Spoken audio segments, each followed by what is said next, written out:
ప్రయత్నం అయితే చేద్దాం.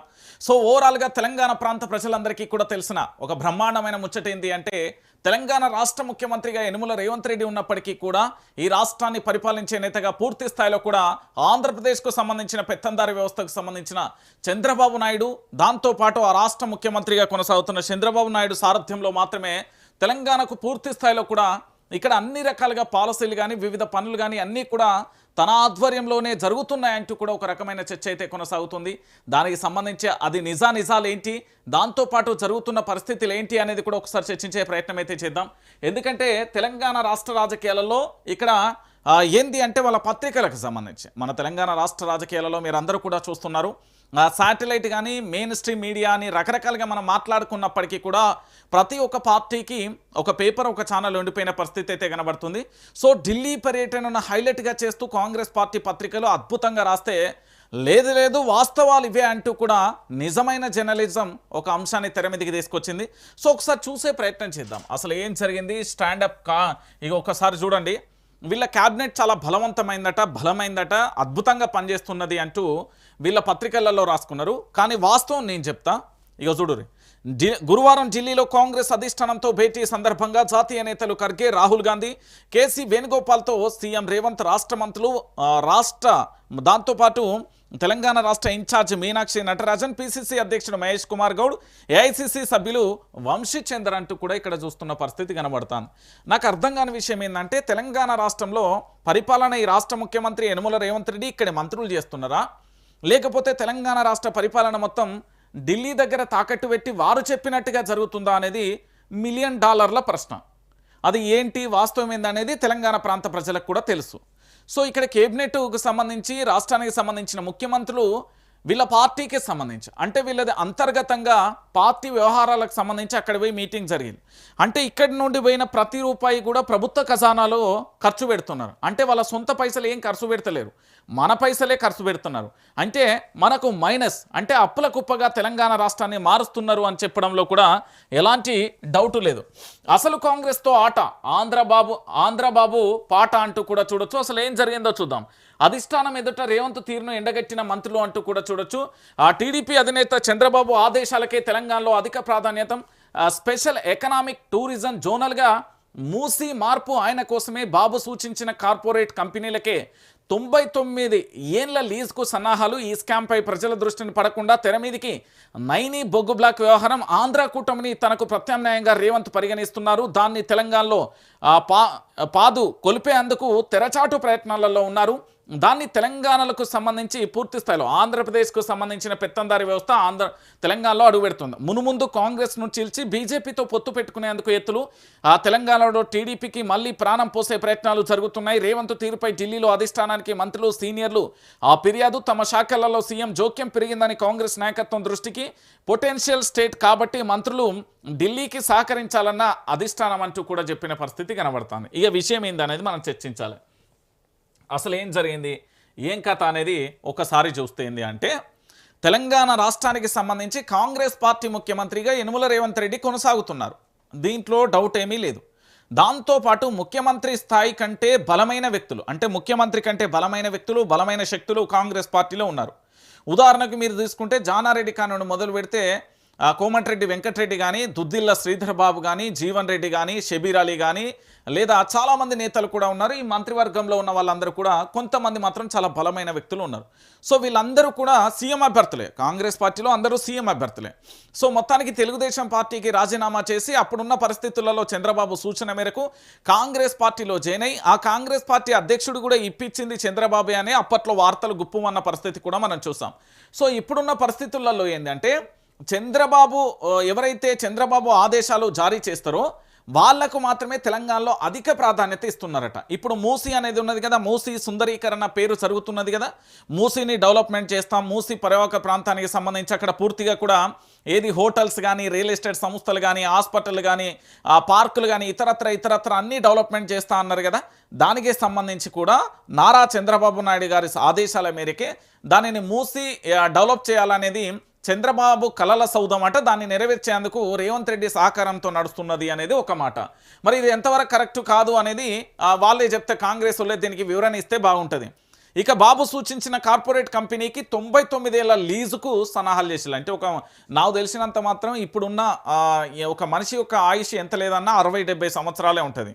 అంటే ఒక మనిషి జీవితకాలం ఎంతవరకు పుట్టి నుండి సచ్చేదాకా 100 ఏళ్ళు బ్రతుకుతారో అట్లా 100 ఏళ్ళు లీజ్ ఇచ్చిల్లంటే. అంటే అదే తెలంగాణ కంపెనీలకు ఇవ్వడానికి మాత్రం నెత్తి నోరు ఓంగా మొత్తుకొంగ కూడా ఇచ్చే పరిస్థితులు లేదు. కానీ ఆంధ్ర పెత్తందారి వ్యవస్థ చెప్తే మాత్రం మా రేవంత్ రెడ్డి అద్భుతంగా పనిచేస్తాడు అని చెప్పడానికి ఇదొక నిదర్శనం. ఇంకొక విషయం ఏంటంటే, మీ అందరికీ తెలిసిన విషయం ఏంటంటే, ఈ కార్పొరేట్ కంపెనీలకు 99 సంవత్సరాల లీజ్ ఇచ్చిండు కదా, ఎవరు రేవంత్ రెడ్డి గారు ఇచ్చారు కదా.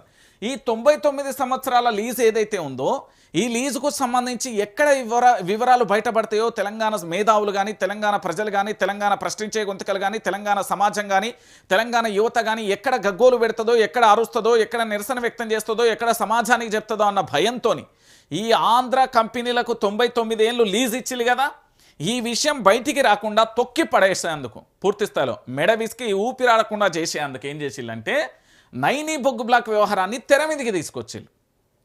ఏది మొన్నటి వరకు జరిగిన ఇది కోమటిరెడ్డి వెంకటరెడ్డి గారికి సంబంధించి మొన్న చెప్పిండు ఒక ఇంటర్వ్యూలో, నేను 100 కోట్ల స్కామ్ బయట పెట్టినా అని చెప్పిండు. దాని తర్వాత పూర్తి స్థాయిలో ఎన్టీవీ కథనం, నల్గొండ రాజకీయాలు, మంత్రి గారి వివరణ, ఆ తర్వాత ఇదంతా పోయి డిప్యూటీ సీఎం బట్టి విక్రమార్క మెడకు చుట్టుకోవడం, అక్కడి నుండి ఎన్టీవీ జర్నలిస్టులు అరెస్ట్ కావడం, దానికి ఏబిఎన్ ఆంధ్రజ్యోతికి సంబంధించిన ఛానల్ ఆయన వేమూరి రాధాకృష్ణ డబ్బ పెట్టి సెల్ఫ్ గోల్ పెట్టి జాకి పెట్టి లేపే ప్రయత్నం. ఈ ఎపిసోడ్ అంతా తెలుసు కదా. ఈ ఎపిసోడ్ జరిగింది దేనికోసం అంటే, బాబు సూచించిన కార్పొరేట్ కంపెనీలు ఏవైతే ఉన్నాయో వాటిని 99 సంవత్సరాలకు లీజ్ ఇచ్చిలు. ఈ లీజ్ వ్యవహారం బయట పెడితే ఇక్కడ తెలంగాణలో ఉన్న విపక్షాలు కానీ, తెలంగాణ సమాజం కానీ ఎక్కడ అడుగుతుందో అన్న ఒక భయంతో దానిని కప్పిపుచ్చేందుకు నైనీ బొగ్గు బ్లాక్ అనే ఒక వ్యవహారాన్ని తెర మీదకి తీసుకొచ్చిండు రేవంత్ రెడ్డి. ఇక ఇంకొక విషయం ఏంటంటే, ఆంధ్ర కూటమికి సంబంధించి అంటే తెలుగుదేశం పార్టీ కానీ, జనసేన కానీ ఈ పార్టీని తెలంగాణలో ఎట్లనైనా మళ్ళీ కూకటి వేళ్లతో పెకిలించైనా మళ్ళీ పునాదులు సిద్ధం చేసి ఎట్టి పరిస్థితులలో తెలంగాణలో తెలుగుదేశం పార్టీ, జనసేనకు ఊపిరిపేసే ప్రయత్నాన్ని రేవంత్ రెడ్డి అయితే చేసిండు. ఏం చేస్తాడు అంటే ఫ్యూచర్లో ఇన్ కేస్ తెలంగాణలో ఇప్పుడు కాంగ్రెస్ పార్టీని పూర్తి స్థాయిలో కూడా భ్రష్టు పట్టించేసి కాంగ్రెస్ పార్టీకి సంబంధించి ఎట్లా అంటే రేవంత్ రెడ్డి వ్యూహం చాలా స్పష్టంగా ఉన్నది. కాంగ్రెస్ పార్టీ అనేది నన్ను వెన్నుపోటు పడిచింది, కాంగ్రెస్ పార్టీని నేను అధికారంలోకి తీసుకొచ్చిన, కాంగ్రెస్ పార్టీని అధికారంలో తీసుకురావడంతో పాటు తెలంగాణ ప్రాంత ప్రజలందరికీ కూడా వ్యక్తిగతంగా రేవంత్ రెడ్డి, నేను ముఖ్యమంత్రి అయినప్పటికీ నా చేతిలో కీ తాళం లేకున్నా కూడా నేను అన్ని రకాలుగా సంక్షేమ పథకాలు అందించిన. ఎందుకంటే కాంగ్రెస్ పార్టీకి సంబంధించి ఢిల్లీ పార్టీకి సంబంధించి ఢిల్లీ నేతలు చెప్పినట్టే మనం వినాలే. రాహుల్ గాంధీ, సోనియా గాంధీ, ప్రియాంక గాంధీ, మల్లికార్జున్ ఖర్గే, కేసీ వేణుగోపాల్ వీళ్ళందరూ చెప్పినట్టే వినాలే, మీనాక్షి నటరాజన్ చెప్పినట్టే వినాలే.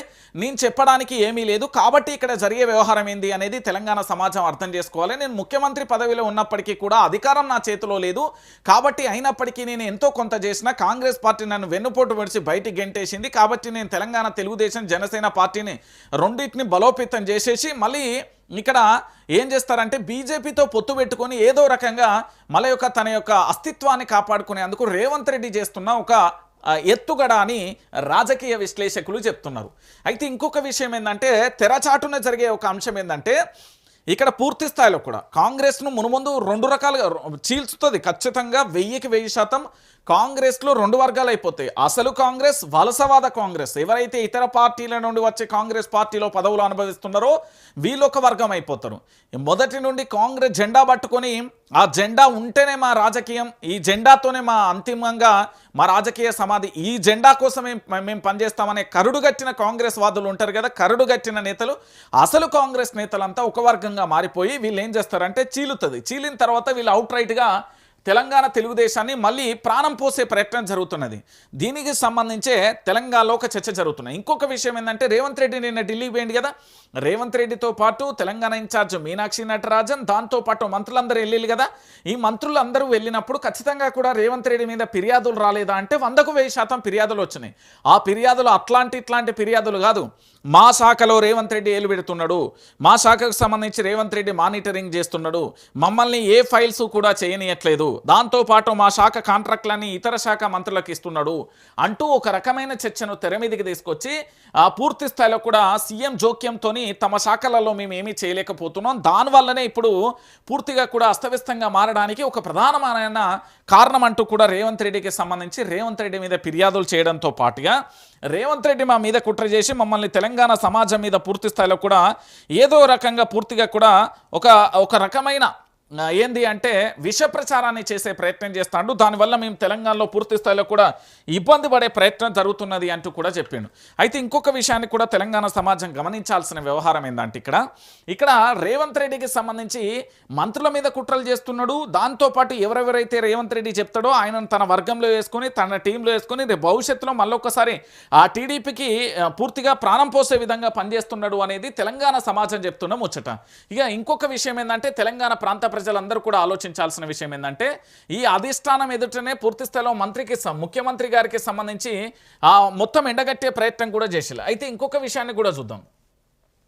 ఇక్కడ అసలు కాంగ్రెస్కు చెక్. వారికి రాజ్యసభ సీటు దక్కకుండా ముఖ్య నేత యంత్రాంగం రేసులో జీవన్ రెడ్డి ఉన్నాడు, జగ్గారెడ్డి ఉన్నాడు, మధు యాష్కి ఉన్నాడు, విహెచ్ ఉన్నాడు, కోదండరెడ్డి ఉన్నాడు.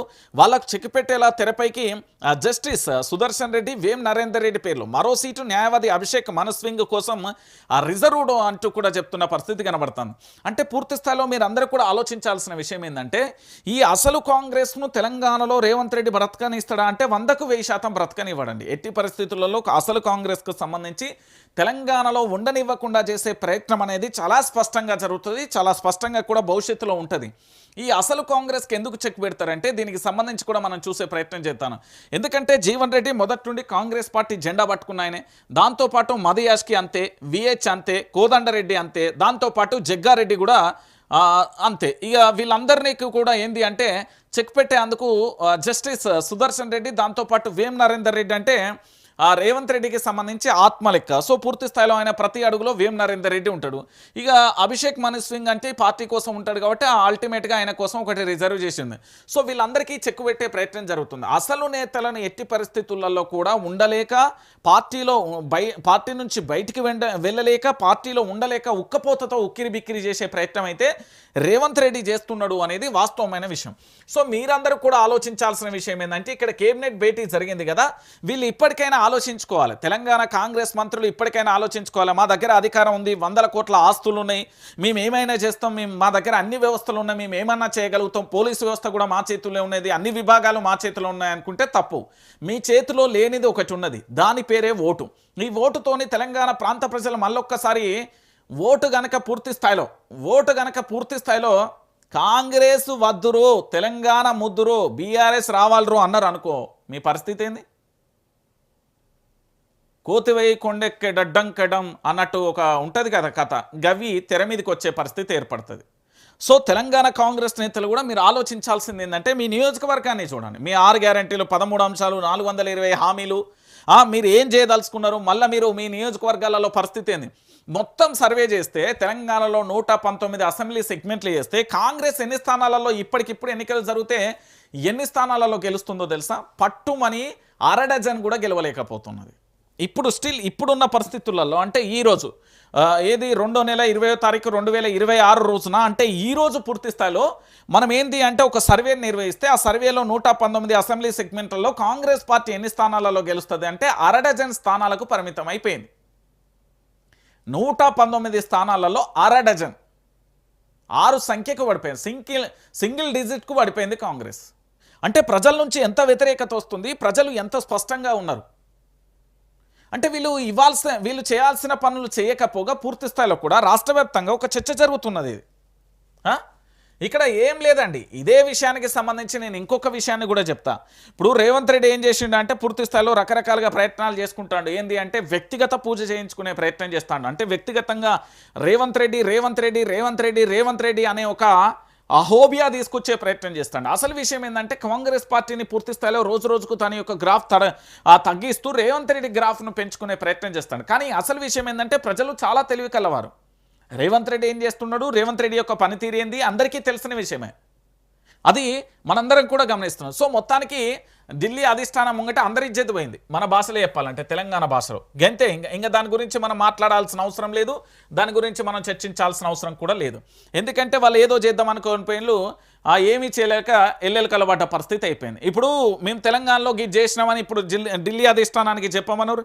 మేము గీ ఉద్యోగాలు ఇచ్చినాం, గీ స్కూటీలు ఇచ్చినాం, 2500 ఇచ్చినాం, లేకపోతే పూర్తి స్థాయిలో తెలంగాణకు సంబంధించిన జర్నలిస్టులకు గిజ్ చేసినాం, లేకపోతే ఇక్కడ పూర్తి స్థాయిలో రిటైర్మెంట్ అయిన ఉద్యోగులకు ఇది ఇచ్చినాం, లేకపోతే ఇందిరమ్మ ఇల్లులు ఇచ్చినాం, గ్రామీణ ప్రాంతానికి రోడ్లు వేసినాం, పండుగలకు అద్భుతంగా చేస్తున్నాం, ఒక్కటి చెప్పమనురి, ఏదీ లేదు.